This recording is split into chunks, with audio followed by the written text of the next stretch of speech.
Hello and welcome to Podiatry Practice Mastery. My name is Don Pelto, and today I have Mo or Maureen here with me, and we're going to be talking about billing. And Mo, thank you for joining. Thank you for having me, doctor.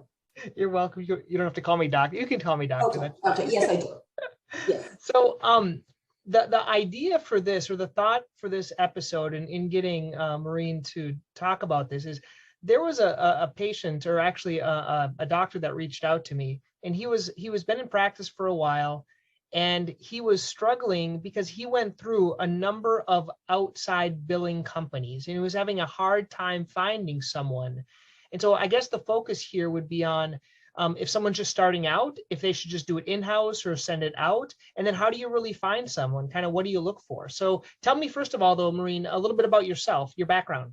Well, I've been doing billing. The billing service is a multi-specialty billing service. It has been around for 30 years. I've been doing it for 20. I know most of the specialties in the group.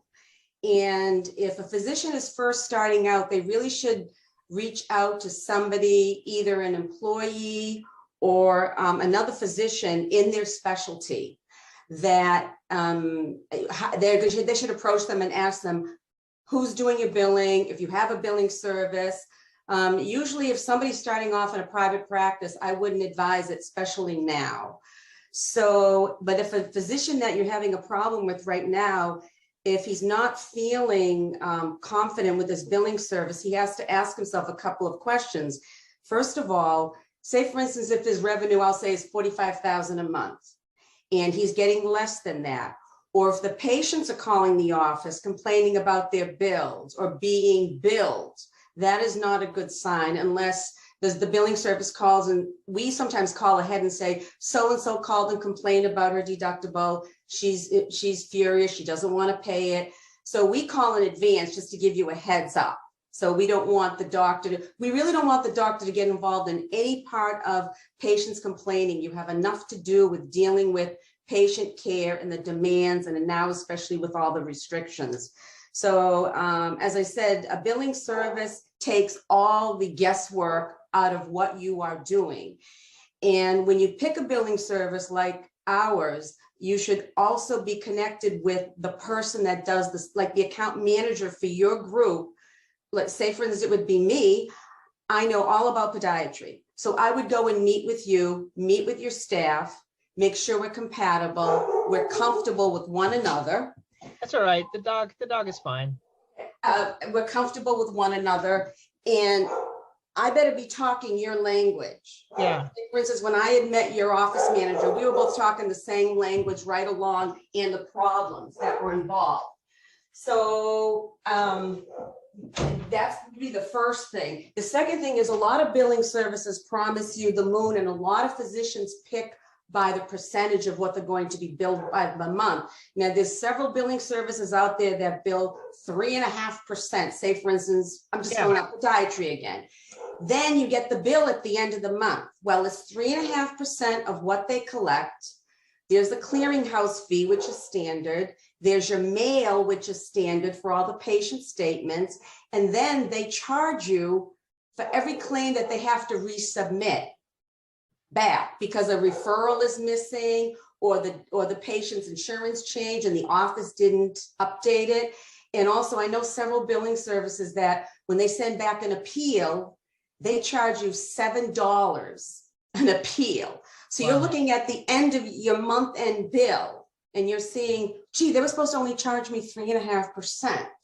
So with CHM, we just bill according to your specialty. I would bill a flat rate, say 8%, the clearinghouse and the statements. And the only time I would charge extra is if, say, for instance, you got into an audit, or Medicare or Blue Shield requested 25 records, and it does happen lots of times, and that's extra time, extra paperwork, but I would work in conjunction with your office. Yeah, so I just want to point out what you said. I think is something really important.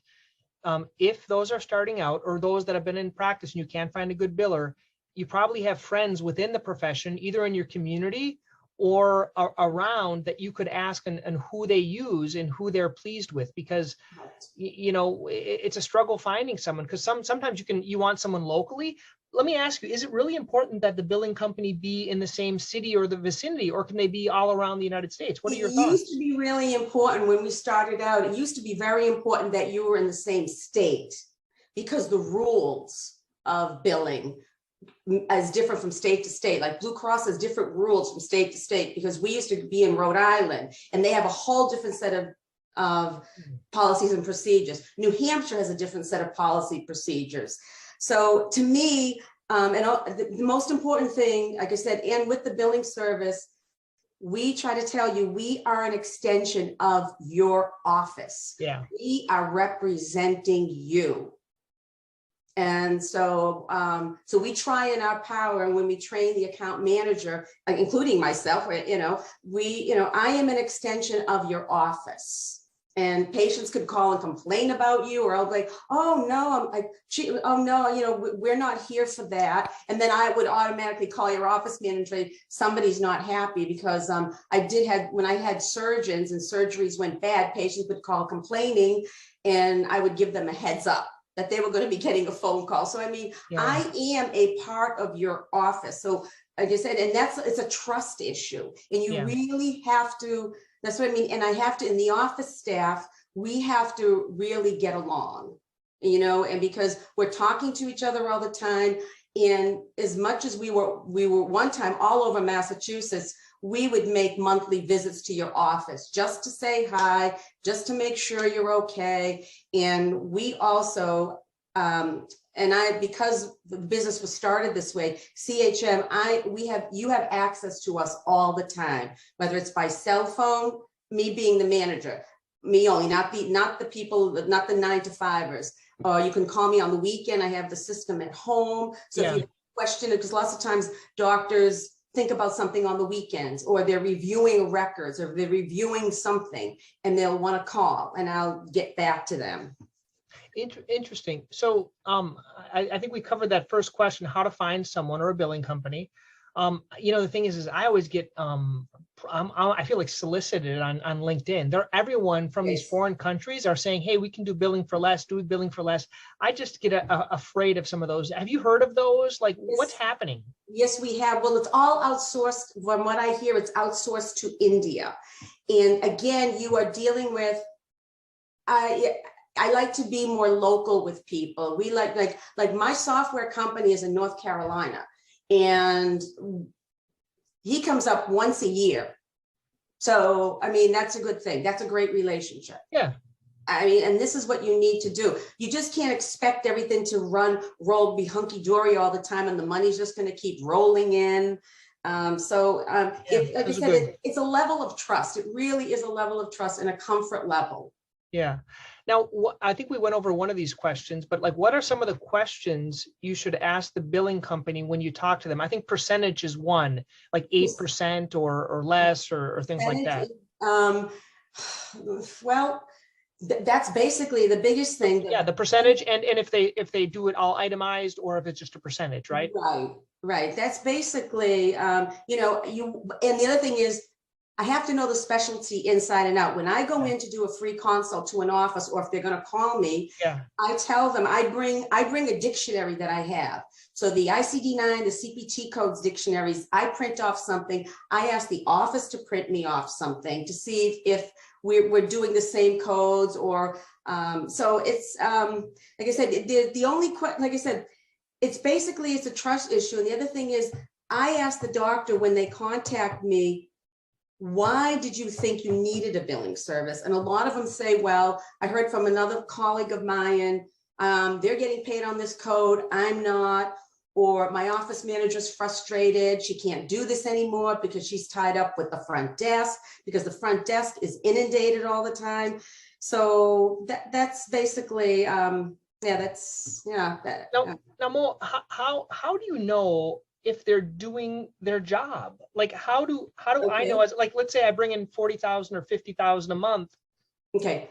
How do I know? Yeah. Well, the month-end report, when I send you your month-end bill, I guess the money in the bank, right? Right. The month-end, and don't forget, mostly everything is EFT, electronic funds transfer. So at the end of the month, I'm sending you, so say for instance, like I said, I start you off, you make 50,000 a month. And all of a sudden if I'm not doing my job, you're going to see, I'm going to train you on the report that I send you. And it's a very basic, it's the accounts receivable aging category, the 30, 60, 90, 120 days and all the insurances. If I see money past 60 days, me as the billing service panics because that I should have already received that money, unless we're talking about specific surgeries that require op notes. And again, they have to go in. And now with people working from home, it's 90 days that they're processing a lot of surgeries. So if I'm not doing my job, number one, I'm not getting paid. Well, first of all, you're not getting paid. That doesn't make us look good. Patients are calling because it's a lot of billing services just bill the patient. And we see this in the big, like the UMass Memorial groups. We see that, I know I've seen that. And so that's efficient. Like I said, it's basically, it comes all down to money. Now, how do you know, like, this is one thing I've heard of people saying, like, how do I know that you're going to run after the money? Like, let's say it's a $20. I have to because I'm running on a percentage. I know, but you would run after thousands versus 20s, right? Well, is that a work ethic thing? Well, it is a work ethic thing, but also I have a stake in the company. So, and the reports get run sometimes daily, but at the end of each week, we're looking at, the account reps should be looking at anything that's hanging out there. And actually, like I said, it very rarely happens. You have to keep your eye, it's on our end, it's all about the money because you're entrusting me with your livelihood. Yeah. I mean, I have to pay my staff, I have to feed my family. Right. And the only time I would let you know something when is, say, for instance, and these are one of the things, like sometimes around the holidays, Medicare Blue Shield slows down. They'll send out an alert saying electronic funds are going to be delayed till January 10th. And I have to let the physicians know that because they were counting on that money 2 weeks prior. So these are all the things we keep track of. And that's one less thing. You don't have to think about that. Yeah. And I know what I used to hear from the ladies at the front desk. I'm so glad a patient doesn't have to call me about a bill. I don't want to explain a copay. I don't want to explain a deductible. Yeah. Now, Mo, what, now having all this experience and, what are some of the most common problems from inexperienced billing companies or billers that people find? What are the common problems that you may have made 20 years ago when you started doing this that you know better now? You need to know the specialty inside and out. Yeah. I just can't go walk because everybody wants the client and they all want the bigger one. We have large and small, and that's why it was is so successful because the man down the hall who's very small happens to be in your building and he goes, oh yeah, I know Mo. Oh yeah, or say for instance, you're bigger and someone will come to you and he'll say, oh, I don't know, I'm kind of small. Give her a call anyway. So we take everyone. I like that, those specialty, because if you're doing 10 podiatrists, you're going to get really good at collecting for those 10 versus if you're doing 10 different specialties. Right. But you see, we're divided into departments. So like I said, I have to know them all because I go visit all the physicians. And so I have to know all the specialties. I have to know, like I said, the ICD-10s, the CPT codes, when a code is changed. In each insurance, now another thing that physicians don't realize is each insurance company doesn't follow the same rules. They all have their own fee schedule. They all have their own modifiers. Medicare will take RT, LT on the lines right and left. Blue Shield wants modifier 50 for bilateral. Cigna wants something different. It's just, so I mean, that's what you're paying for. And that's what I'm saying. There was I don't think I've not ever refused a client unless, like I said to them, if I haven't done one, like a long time ago, I took on an ENT client. We hadn't done it in a long time. I was very honest with the group. I said, I haven't done ENT in a while. I said, but because of 3 other people in the building, he said, we're going to hire you. And so, like I said, because like I said, I have your livelihood at hand. Yeah. I have that money. It has to come in. Yeah, that's good. Now, having visited a lot of different practices, and now this is kind of getting on the practice management thing. Mhm. You know, you've been in all the different specialties, not just podiatry. You visited the offices. You see how much they bring in. Right. What are the keys to what are some of the best practices, or like the maybe three things that the real profitable practices do differently than everyone else? Well, first of all, I would say, I think I was telling you, doctor, before, I can go into an office, a clinic setting, and I can sit in the waiting room and I can tell the temperament of that office. I can tell if they're organized, not organized. I can see people running around in the background. I'm going, oh, dear God, you just don't know what's happening. But to me, the biggest bonus to a practice is the communication. And I tell office managers, if you don't want to do a meeting once a week, please do it once a month. Mm-hmm. And because the communication comes from the top, Mm-hmm. and it has to flow right to the very front, the front desk. I mean, everybody has to be on board, and everybody should be involved in the same, even if, even the same, not decision making as far as administrative end of it, but I mean, everybody know what's has going to, on. right. Everybody has to know, whether there's three of you, or there's, like I said, a clinic, that's more challenging. Yeah. But the practices that succeed the most is they really have the checks and balances in place. And that's another thing that I go in and do. If the physician says, gee, I'm working and I'm not getting anywhere, I look at their scheduling. Now, I used to do a cardiology practice where you don't schedule 3 stress tests and then a new patient and then another stress test. You're already 2 hours behind schedule. So you make one whole day all stress tests, and the other day all new patients or follow-ups, so the flow is better. So that's another thing. You have to manage the flow of the patients in a specialty. I agree. Right. How about like practice? Let's say you have a podiatry practice A. Let's say it's one doctor produces 50,000, and you have practice B, podiatry practice, one doctor producing like 80,000. What's that delta? What's the big difference in billing within podiatry practices? Why do some guys produce more? Is it orthotics? Is it durable medical equipment? Is it office visits? It's bad, but it's basically, I have a podiatrist right now that just goes to all nursing homes and cuts toenails. Very basic. Then I have another one that does all geriatric, but and he does the same thing in the office, and he does a few excision of toenails, ingrown toenails, and that's about it. And then I have the surgeons. So it's how far you're expanding your procedures. So the surgeons, you feel that they're billing more? Is that what your experience is? Oh, absolutely. And of course, the reimbursement is much more. Cutting toenails is $48 $48 a patient. Yeah. I mean, and so you have to do it like a primary care. You have to do it on volume. Yeah. And of course, in a nursing home, that's a very lucrative. I mean, it's a lucrative thing if you want to do that. You want to do that, right? It's depending on the physician and his specialty. Correct. Yeah. Now, and if those that are listening, if they want to learn, like, how much do or I'm not saying me, but how much does a doctor need to know about billing? Should they know a lot? Should they know a little? And where do they learn it from? Well, one thing that I heard they've been teaching it in medical school now. I think there's we get some billing, not much though. Right. Because it's not because now what they're turning out is you're going to go into a group practice and you don't have to worry about any of that. You're just going to see a patient, make sure your medical record is, signed, your EMR is all set.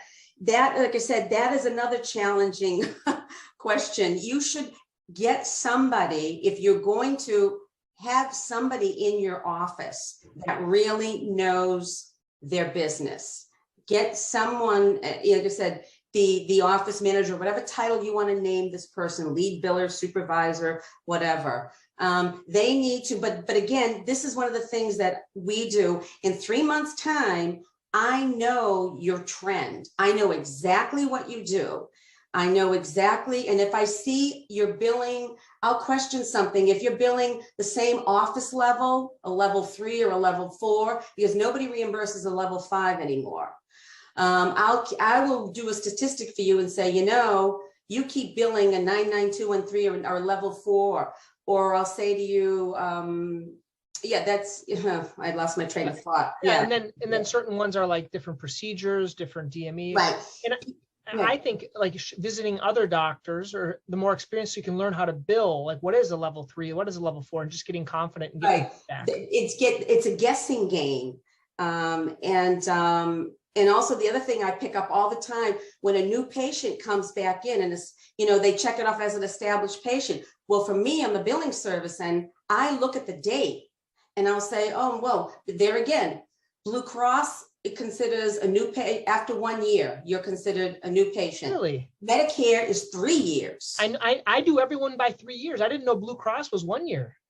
Yes. So these are the things that, see, I pick up that trend, and like I said, and the other thing, like I said, when I do, if and when I go into your, well, I think I mentioned that and I repeated it, when I go into your office, that's the one thing I have to have the physicians pick, have them print off the receivables. That's the most important. And then I get a sense of where the practice is at. And if I sit down, whoever's doing the billing, what are their challenges? And hopefully a lot of them are honest with me because they really just want to get rid of it.